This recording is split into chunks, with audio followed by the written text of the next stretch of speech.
Justice Mohan, delivering the judgment of the court, drew attention to the defects and inadequacies of the legal system. Means here, while delivering a judgment, he tells us about the inadequacies and defects which are present in the legal system. So the question may be asked that what are the parameters stated by the Justice Mohan. So first parameter is the complainants of sexual assault should be provided with legal representation. Second, the victim's advocate should not only assist her in filing the complaint but also guide her in getting other kinds of assistance like medical treatment, psychiatric treatment, consultation.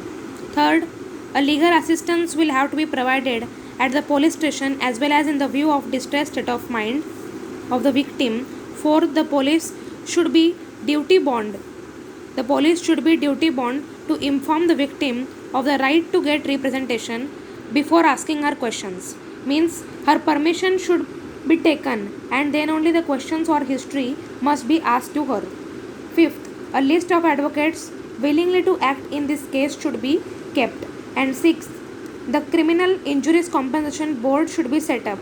Seventh, compensation should be awarded to the victim when the offender was convicted and it should be given according to the criminal injuries compensation board also and other boards which are provided by the government.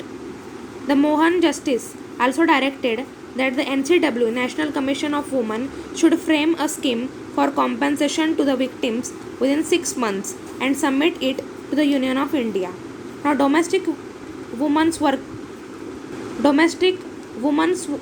women's worker union reveals the strengths and weakness of the PIL. So we will see the strength and weakness. The strength are that the voice of the victims of the worst from the violence were heard by the apex court.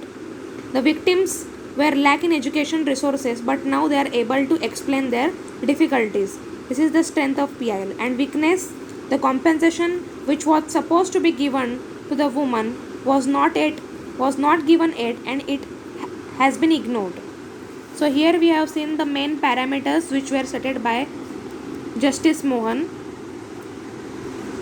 Question is always asked on these parameters. Write the two parameters which are stated by Justice Mohan and then the strength and weakness of the PIL in this case. So here we have completed the topic rape laws. In the next video we will see the right to privacy.